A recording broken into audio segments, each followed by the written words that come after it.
السلام عليكم ورحمة الله وبركاته. ازيكم يا بنات؟ عاملين ايه؟ يا رب تكونوا بخير. تعالوا النهاردة نعمل مع بعض العيش الفينو. العيش الفينو منستغناش عنه يوميا في المدارس وكمان في الرحلات.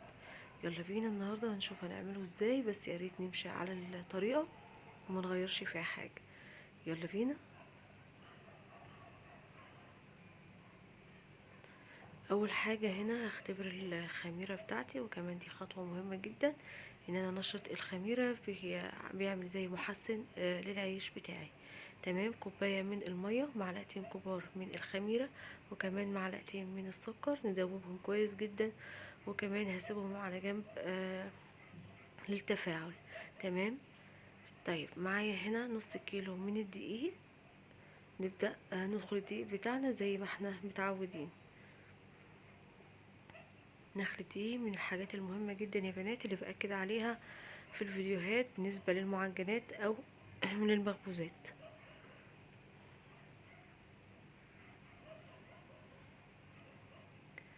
تمام.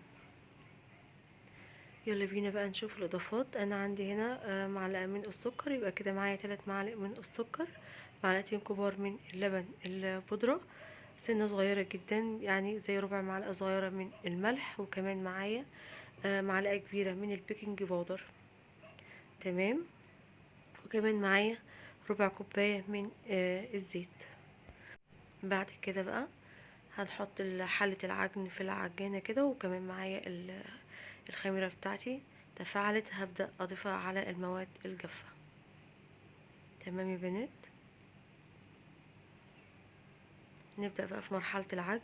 أنا هنا معايا كوباية من المية، هبدأ أحط سنة بسنة بالشكل اللي احنا شايفينه ده، وهنشوف كده نص الكيلو دي هياخد قد ايه مية. زي ما انت شايفة معايا كده مرحلة العجن، بأبدأ مرحلة، وبعد كده بسرع العجانة بتاعتي عشان العجين بتاعي يتعجن كويس جدا وكمان يتلم.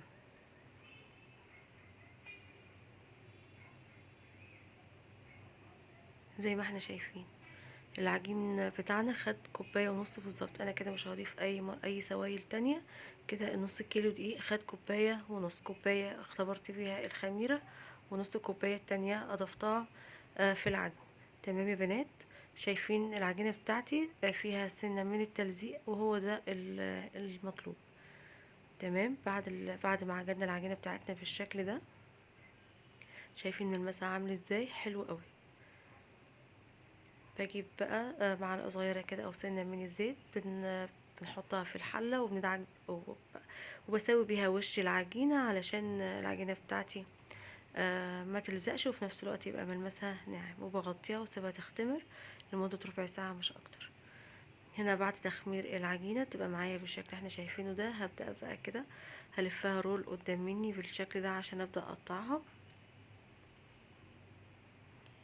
معايا هنا صاج اللي انا هقطع فيه العجين.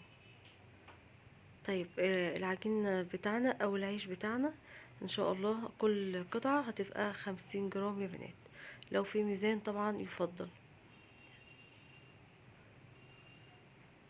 يعني كل رغيف 50 جرام، ما يزيدش عن 50 جرام.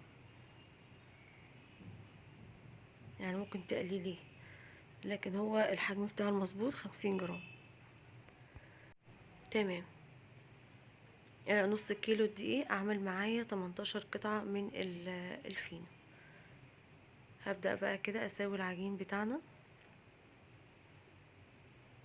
بالشكل اللي احنا شايفينه ده. ودي كمان يا بنات خطوة مهمة جدا علشان الرغيف بتاعنا يبقى متساوي. اهم حاجة الرغيف بتاعنا يبقى متساوي في الشكل.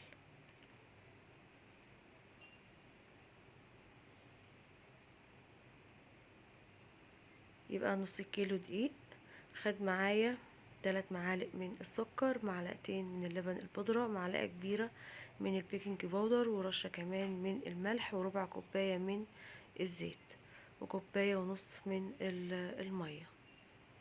تمام.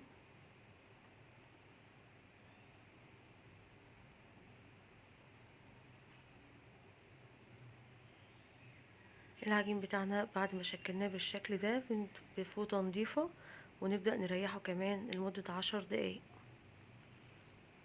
اهم حاجة في الخبز النهاردة مراحل ان احنا نريح العجين بتاعنا. تمام، ما نستعجلش.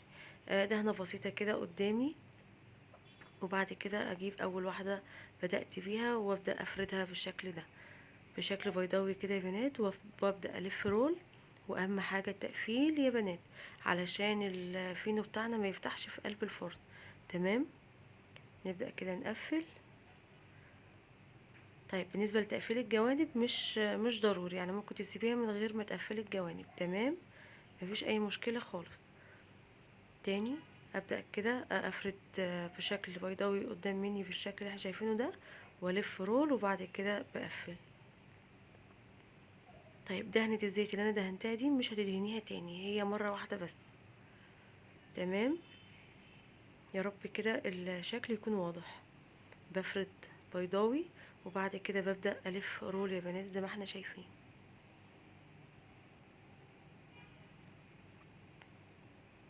حلو جدا.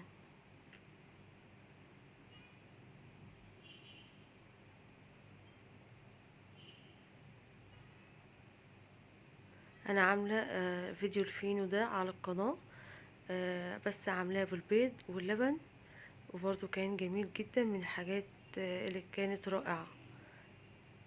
لكن احنا طبعا المرة دي عملناه بطريقة اقتصادية جدا، ولا بيض ولا لبن. وعايزة اقولك الطعم فوق الخيال، رائع بجد. يا ريت تجربي الطريقة دي وهتدعيلي ان شاء الله.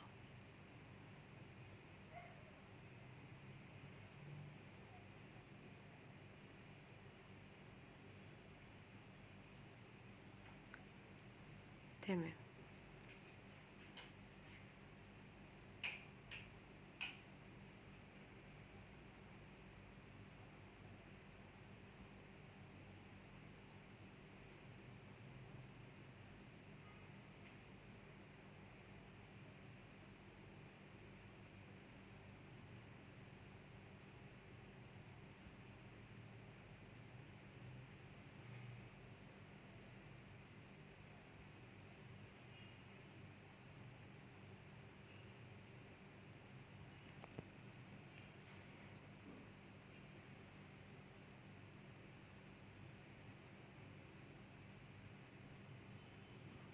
انا هنا حبيت اطول مقطع التشكيل علشان تاخدي بالك انا شكلت الفينو بتاعي ازاي. وده الشكل النهائي بتاعنا. هنسيب العجين بتاعنا او الفينو بتاعنا يختمر لمدة ساعة، وده بعد التخمير. طيب بالنسبة للتسوية على درجة حرارة 180. الفينو بتاعي مش بدهنه اي حاجة، ولا لبن ولا بيض. بيخش الفرن على هذا الشكل كده يا بنات. تمام، على درجة حرارة 180 الرف الاوسط. ده الفينو بتاعنا في اول مرحلة.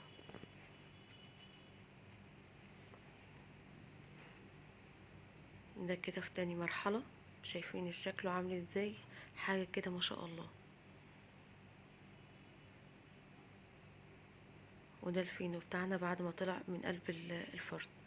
شايفين الجمال؟ حلو جدا. حاجة كده مش عارفة اوصفها لكم، ولا الريحة بقى في الوقت ده. تمام، انا يا ريت هنا يكون متوفر بخاخ، البخاخ مش متوفر عندي.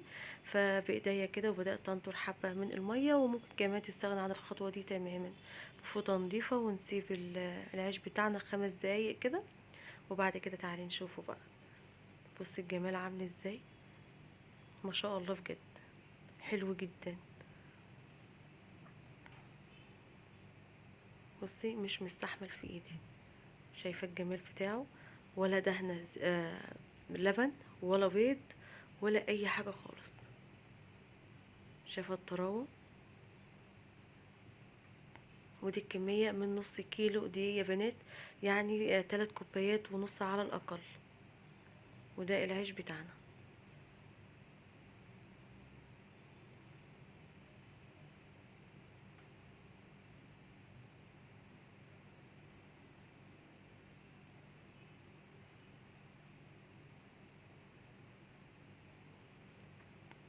ما شاء الله. هو يتاكل حاف، لان طبعا اللبن البودرة بصراحة بخلي طعمه تحفة. وده قلب يا بنات، شايفين فاضي ازاي؟ ولا اجمل من كده. بصوا حلو جدا.